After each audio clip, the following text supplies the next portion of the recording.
সেদিন ছিল কলেজের শেষ দিন, মানে 8 সেমের লাস্ট এক্সাম। তো ভাবলাম পরীক্ষার শেষ দিন যখন তোমাদের সাথেও শেয়ার করি। ভিডিওটা অনেক দিন আগে গ্যালারিতে পড়েই ছিল, আজ একটু ফ্রি ছিলাম তাই ভাবলাম পোস্ট করি। তো ওদিকে আমার মাও রেডি হয়ে গেছে, আমাকে স্টেশনে স্কুটি করে দিয়ে আসবে। প্রত্যেক দিন মার এটাই ডিউটি বলতে পারো, আমাকে আর বোনকে মা স্কুটি করে সব জায়গায় দিয়ে এসে। মারা বোধ হয় এমনই হয়। তো যাই হোক, মা স্কুটি করে স্টেশনে পৌঁছে দিল। আমি একটু ট্রেনটা দেখে নিলাম কোথায় আছে, তারপর এসে বসলাম। তারপর দেখো আমার সাথে একটা কাণ্ড ঘটে গেল। জল খেতে গিয়ে লক্ষ্য করলাম আমার ব্যাগটা একটু ভেজা ভেজা। তারপর বোতল বের করে গিয়ে দেখি ছিপিটা পুরো ভেঙেই গেছে, আর আমার অ্যাডমিট কার্ড সব ভিজে গেছে। একদিকে পরীক্ষার টেনশন, আবার এইদিকে এই এক কাণ্ড। কি যে করব ভাবতে পারছি না। যদি বোতলটা ফেলেই দিই তাহলে জল পাবো কি করে? আর পরীক্ষার সময় জল না খেলে হয়, গলা তো শুকিয়েই যায় টেনশানে আর ভয়ে। এইসব ভাবতে ভাবতেই সোনারপুর লোকাল চলে এলো। আমি ট্রেনে উঠে বসলাম, একটা জানলার ধারে সিট নিলাম। আজ পরীক্ষার শেষ দিন তো, মনে একটা আনন্দও হচ্ছে, আবার একটু ভয়ও করছে। শেষ পেপার, কেমন হবে জানি না। মোটামুটি পেপারটা সহজই আছে, তাও কেন জানি না ভয় করছে। আর এটা ভেবে আনন্দ হচ্ছে, এবারে শেষ। 4 বছর কিভাবে যেন কেটে গেল। আমার কলেজ লাইফও দেখতে দেখতে শেষ হয়ে গেল। সুভাষগ্রাম ছেড়ে ট্রেনটা সোনারপুরের দিকে রওনা হলো। আজ ওয়েদারটা বেশ একটু ভালোই ছিল, বৃষ্টি নামবে নামবে মনে হচ্ছে।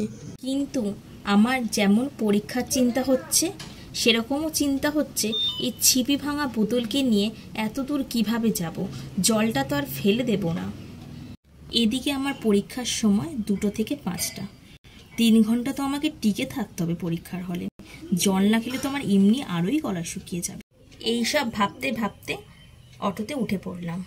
ট্রেন থেকে নেমে অটো ধরতে 10 মিনিট, তারপর অটোতে আরও 30 মিনিট, তারপর আরেকটু হেঁটে আমাদের কলেজ।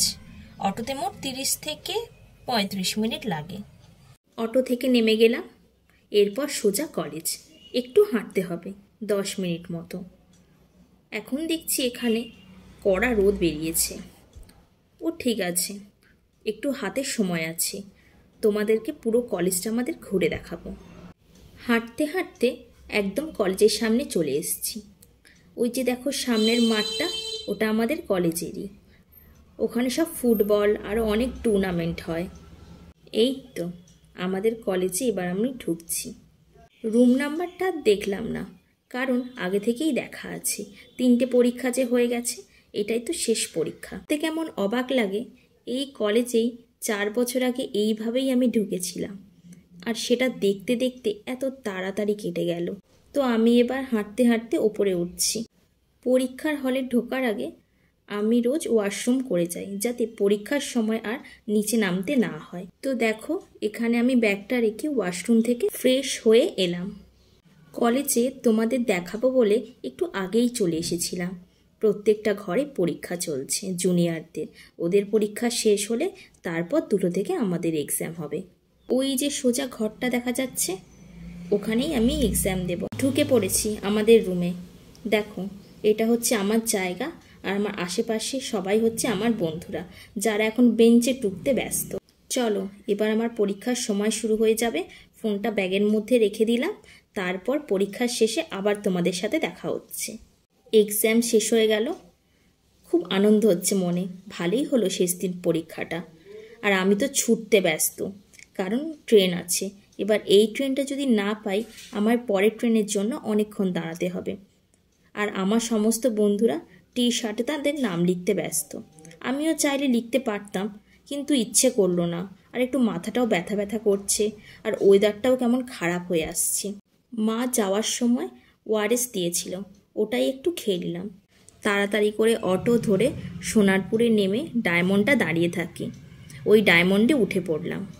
তারপর প্রচণ্ড জোরে বৃষ্টি শুরু হলো, আর ভিডিও করতে পারিনি। আজকের মতো এতটুকুই।